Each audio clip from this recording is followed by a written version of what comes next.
Hi అండి, అందరికీ నమస్తే అండి. ఈరోజు అయితే నేను ఉల్లి పొరక చికెన్ వండుతున్నానండి. 4 ఉల్లి పొరక తీసుకున్నాను, 4 కట్టలు తీసుకున్నాను. ½ కేజీ చికెన్ తీసుకున్నాను. అలా నూనె వేస్తున్నా. ఒక ఉల్లిపాయ కట్ చేశాను, సన్నగా కట్ చేసుకున్న ఉల్లిపాయ వేసుకోవాలి. మిరపకాయలు 2 ముక్కలుగా చింపి వేస్తున్నాం. పేస్ట్ వేస్తున్నా. 2 స్పూన్లు, ఇది స్పూన్ పెద్దగా ఉంది కాబట్టి 1 స్పూన్ వేసాను. వేస్తున్నా.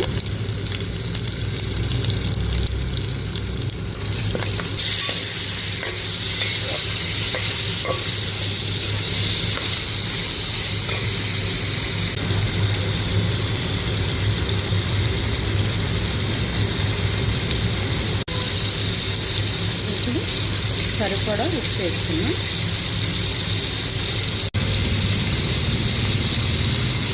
ఇప్పుడు 2 స్పూన్ల, 2 కాదు 1 స్పూన్ వేసిన తర్వాత మళ్ళీ కొంచెం వేసుకున్నాం. ఇది బాగా కలుపుకొని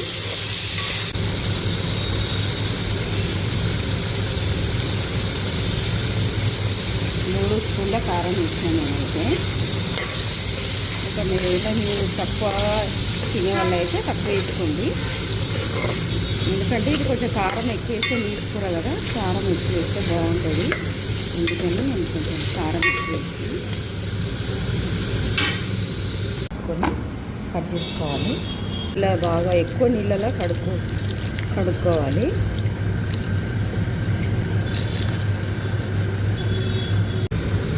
ఇప్పుడు ఉల్లి పొరక, కడిగిన ఉల్లి పొరక వేసుకోవాలి.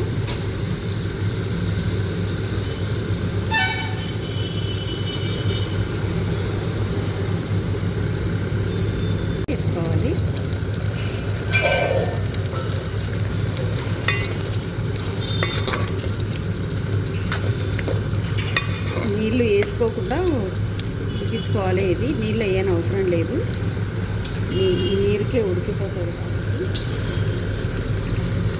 ఉల్లి పొరక వేసాను, నీళ్ళు వేసుకోకుండా చేసుకోవాలి. ఇవే నీళ్ళు, ఉల్లి పొరక నీళ్ళే సరిపోతాయి. చికెన్ అయితే బాగా వచ్చింది చూడండి. నచ్చితే మరి మీరు కూడా ట్రై చేయండి, లైక్ చేయండి, షేర్ చేయండి. Thank you.